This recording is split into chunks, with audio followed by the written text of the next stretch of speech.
मुक्ति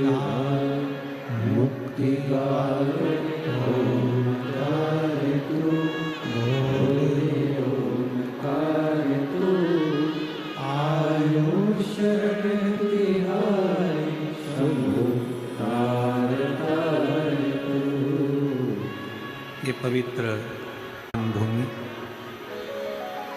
श्री क्षेत्र चाकरवाड़ी, जहाँ शिव का एक अंश स्वरूप संत श्री ज्ञानेश्वर माउली जी, जिनकी ये पवित्र धरा है, और उस पवित्र धरा पर मैं श्री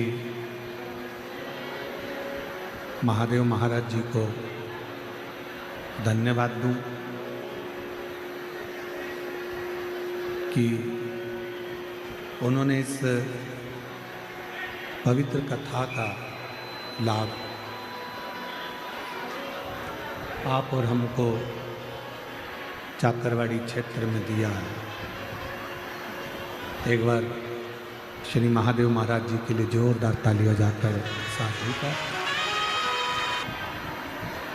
भगवान शंकर की आराधना करने वाले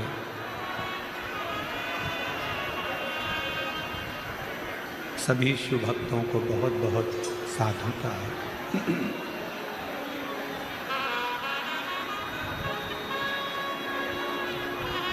देखिए,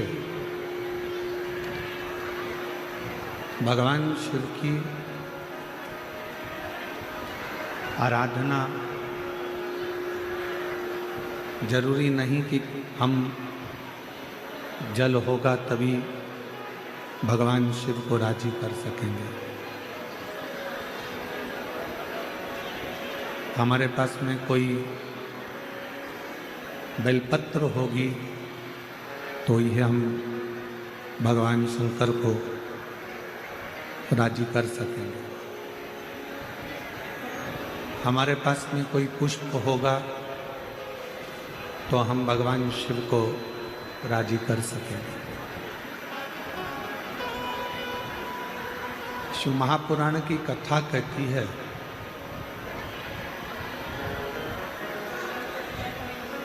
ये सारी सामग्री, पूजन का सारा सामान, ये सब बाद में है। पहले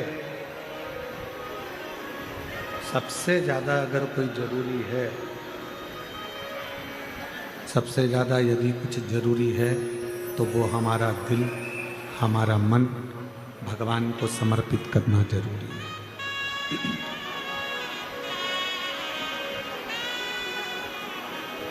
हमने भगवान शिव को, भगवान शंकर को एक लोटा जल चढ़ाया और मालूम पड़े हमारा दिल, हमारा मन वहाँ है ही नहीं, तो फिर जल चढ़ाना कैसे सार्थक हो?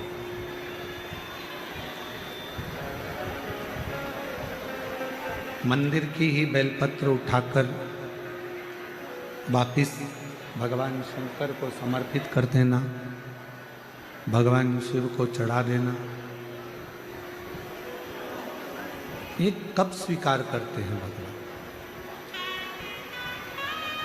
जब आपका मन, जब आपका चित्त, आपका मन, आपकी बुद्धि सब शिव में समाहित हो। जब तक भगवान शंकर में ये सब चीज़ें समाहित नहीं होगी, जब तक भगवान शंकर के उस शिवलिंग में हमारा मन, हमारा चित्त समाहित नहीं होगा, तब तक शिव प्राप्त नहीं हो सकता।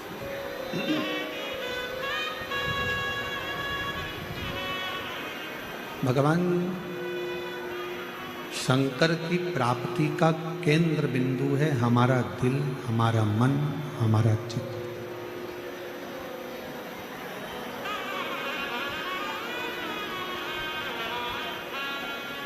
आप इतनी सारी संख्या में आए हो, लाखों की संख्या है। सरकारी आंकड़े के हिसाब से कथा के पहले दिन ही 3.5 से 4 लाख शिव भक्तों ने पंडाल में बैठकर कथा सुनी थी।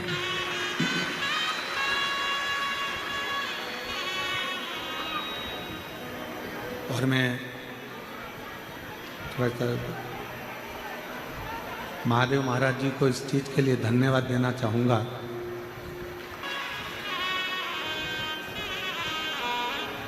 महादेव महाराज जी, मैं आपको धन्यवाद दूं, साधुवाद दूं। इतनी सुंदर महाराष्ट्र में हम जब भी कथा करें, और एक कथा नहीं कई कथा महाराष्ट्र के मराठवाड़ा में, विदर्भ में सभी दूर हुई,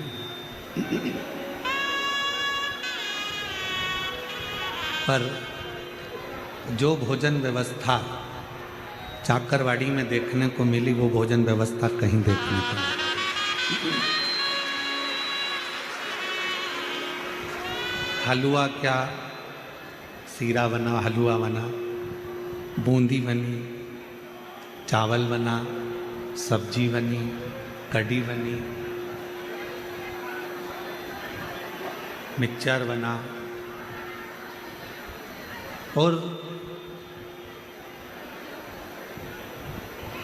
कोई भी जिस भाव से आकर वहाँ खड़ा हुआ, ये देखकर भोजन दिया गया कि मेरा माउली आया है और वही पा रहा है।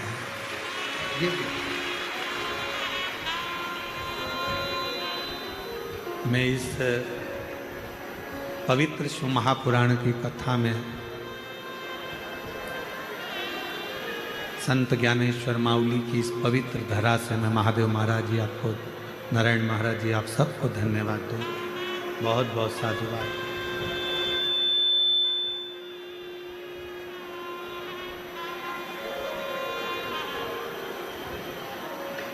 केवल भोजन बना लेना एक अलग विषय है, भोजन कर लेना एक अलग विषय है, पर उस भोजन को दिल से बनवाना और दिल से करना। जब भोजन दिल से बनता है तो लोग दिल से पाते हैं, और दिल से पाते हैं तो दिल से दुआ देकर भी जाते हैं कि बाबा ऐसी कृपा सदा बना कर। और तेरी कृपा बिना ना हिले एक भी अणु, लेते हैं श्वास तेरी कृपा से तनु। बखान क्या करूं मैं रातों के ढेर का, चपटी बहुत में है खजाना कुबेर का। हे गंगाधर मुक्ति द्वार ओंकार तू, भोले ओंकार तू। आयु शरण की आई शंभु तार तार तू। और ये गूंज कम कर दो थोड़ी सी। ये जो भी कृपा होती है, ये जो भी करुणा है, ये जो भी दया है, जो भी कृपा है, ये एक जन्म की नहीं होती।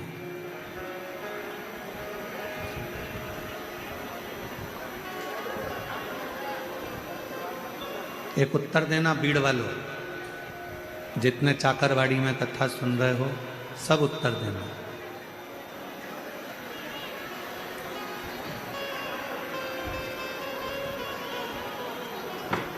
आपको निमंत्रण तब तक दिया जाता है जब तक आप मनुष्य की देह में हो, मानव के शरीर में हो।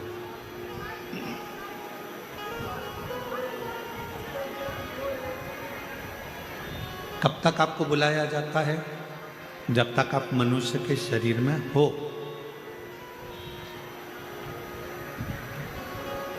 मानव बनकर जन्मे तो तुमको लोगों ने निमंत्रण भी दिया, कथा में आना, कथा सुनना, कथा में आना, बैठना, कथा श्रवण करना, आना, पधारना, ये कुछ भी नहीं चल रहा है मुझे लग रहा। पधारना, आना, कथा में पहुंचना, ये निमंत्रण कब तक दिया जाता है? निमंत्रण कब तक देते हैं?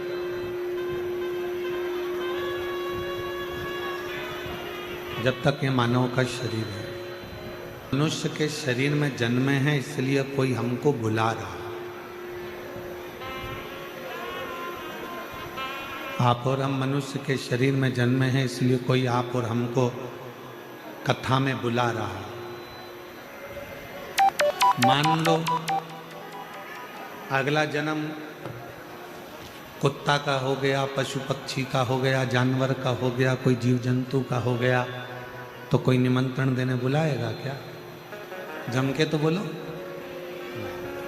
कोई तुम्हारे यहाँ कहने के लिए आएगा?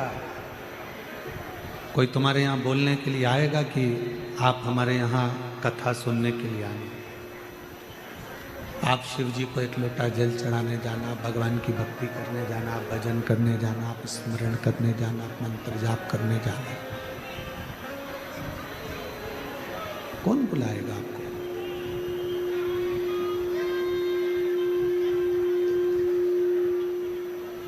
मनुष्य का शरीर मिला, मानव का शरीर प्राप्त हुआ, मानव का शरीर मिला तो कोई ने आपको निमंत्रण भी दिया। मानव का शरीर मिला तो आप लोगों को बुलाया भी गया कि कथा सुनो, सत्संग सुनो, मंदिर जाओ, देवालय जाओ, शिवालय जाओ, एक लोटा जल समर्पित करो। अगला जन्म मिलना, क्या मिलेगा, कैसा मिलेगा, ये किसी को नहीं। और फिर अगले जन्म में कोई तुमको बुलाएगा कि नहीं बुलाएगा, अगले जन्म में कोई तुम्हें निमंत्रण देगा कि नहीं देगा, ये किसको मालूम? कौन को मालूम?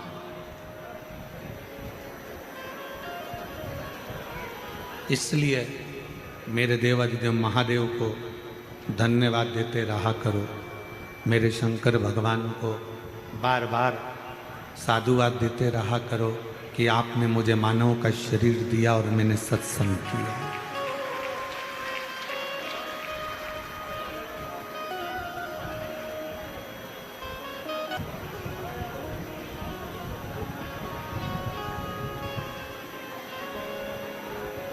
ये बड़ी मुश्किल से मिला।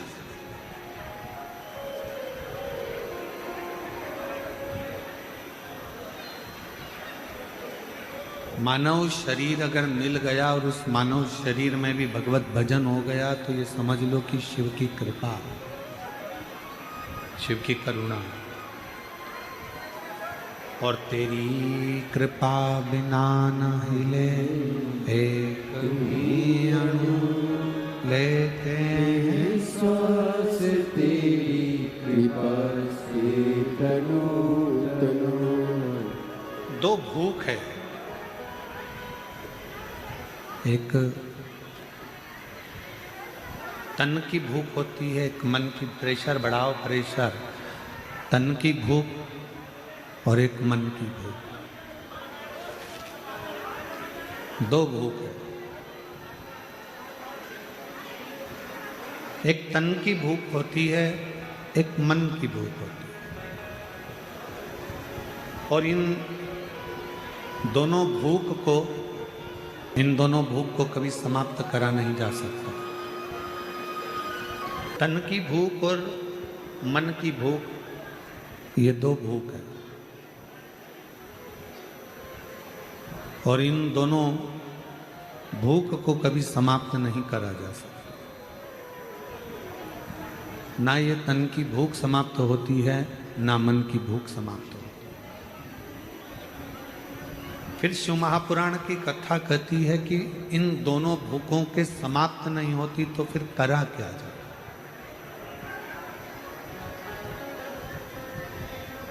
क्या करा जाए कि ये दोनों भूखें कंट्रोल में रहे? तो कहा एक काम करो, तन को भी काम में लगा दो और मन को भी काम में लगा दो। जब व्यक्ति काम में लग जाता है, जब व्यक्ति काम में लग जाता है तो फिर उसको भूख नहीं लगती। इस तन को अपने कर्म में लगा दो और इस मन को भगवान शंकर की भक्ति में लगा दो। ये दोनों जब काम में लग जाएंगे तो तन और मन भूखे नहीं। शरीर की भूख, तन की भूख और मन की भूख, इसको समाप्त करना बहुत कठिन, बहुत। पर दोनों को ही अगर हमने कर्म में लगा दिया, शरीर को भी कर्म में लगा दो, तन को भी कर्म में लगा दो कि परिवार का भरण पोषण करना है, परिवार को संभालना है, घर को संभालना है, कुटुंब को संभालना है, तो इसको शरीर को लगा दो काम में कि तुम काम करते हो, और मन को भी लगा दो।